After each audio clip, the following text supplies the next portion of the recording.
Hi everyone, welcome to our next video. നമ്മൾ കഴിഞ്ഞ വീഡിയോയിൽ പറഞ്ഞ പോലെ തന്നെ ഈറ്റ് ദാറ്റ് ഫ്രോഗിൻ്റെ നെക്സ്റ്റ് ചാപ്റ്ററാണ് നമ്മളിന്ന് ഡിസ്കസ് ചെയ്യാൻ പോകുന്നത്. The chapter is called prepare thoroughly before you begin. അതായത് this chapter is all about the preparations we are making before going to do a task. ഇങ്ങനെ തുടങ്ങാം നമുക്ക്. One of the best way for you to overcome procrastination is get more things done faster is to have everything you need at your hand before you begin. അതായത് നമ്മളൊരു work അല്ലെങ്കിൽ task ചെയ്യാൻ തുടങ്ങുമ്പോൾ ആ സ്പോട്ടിൽ നമ്മുടെ നമുക്കതിന് ടാസ്ക് കംപ്ലീറ്റ് ആക്കാൻ വേണ്ട എല്ലാ സാധനങ്ങളും നമ്മുടെ വിരൽ തുമ്പിലുണ്ടായിരിക്കണം. ഫോർ എക്സാമ്പിൾ, നമ്മളൊരു എന്തെങ്കിലും എഴുതാൻ പോവുകയാണ്, ഒരു ആർട്ടിക്കിളോ എന്തോ എഴുതാൻ പോവുകയാണ്.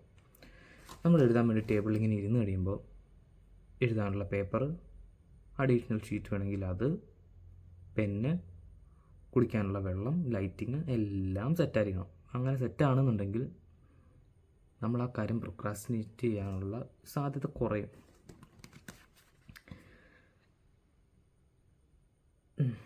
പിന്നെ പറയുന്നത് create A comfortable work space. ഇത് ആദ്യം പറഞ്ഞ പോയിൻറ്റിനോട് റിലേറ്റഡ് തന്നെയാണ്. But it's all about A cleaner work space.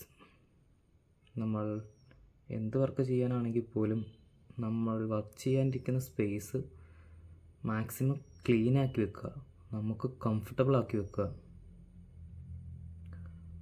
അങ്ങനെയാണെന്നുണ്ടെങ്കിൽ നമ്മുടെ ടാസ്ക്സ് അല്ലെങ്കിൽ നമ്മുടെ വർക്ക് കുറച്ചും കൂടി എഫക്റ്റീവ് ആയിരിക്കും എന്നാണ് പറയുന്നത്.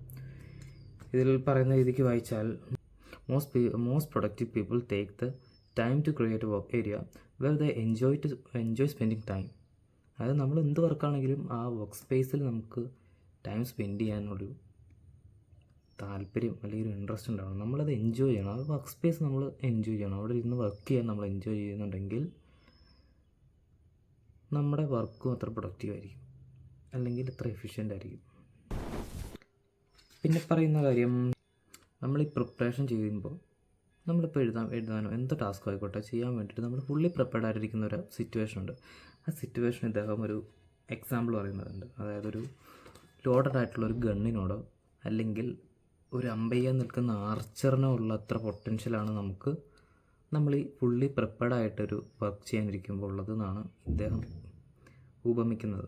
അത് വളരെ നല്ലൊരു എക്സാമ്പിളായിട്ട് എനിക്ക് തോന്നിയിട്ടുണ്ട് പേഴ്സണലി. ഓക്കെ, പിന്നെ നോക്കുകയാണെങ്കിൽ പിന്നെ ഇതിൽ പറയുന്ന ഇൻട്രസ്റ്റിംഗ് ആയിട്ടുള്ളൊരു കാര്യം ഇതാണ്.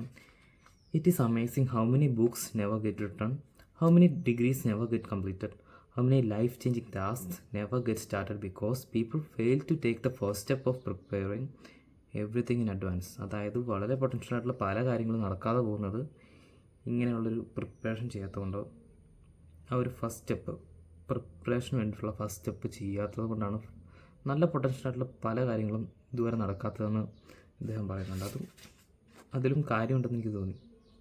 നമ്മളൊന്ന് പിന്നോട്ട് ആലോചിച്ച് കഴിഞ്ഞാൽ നമ്മളും പല കാര്യങ്ങളും പ്രൊക്രാസ്റ്റിനേറ്റ് ചെയ്തത് ഇങ്ങനെ പ്രിപ്പയർ ആവാനൊരു എഫേർട്ട് എടുക്കാത്തതുകൊണ്ടായിരിക്കണം. അത്രേ ഉള്ളൂ. ഇതാണ് ഇന്നത്തെ വീഡിയോ. അടുത്ത ദിവസം നമുക്ക് പുതിയൊരു ചാപ്റ്ററിൽ പുതിയൊരു ടോപ്പിക് ഡിസ്കസ് ചെയ്യാം. അതുവരെ സീ യു, ബൈ.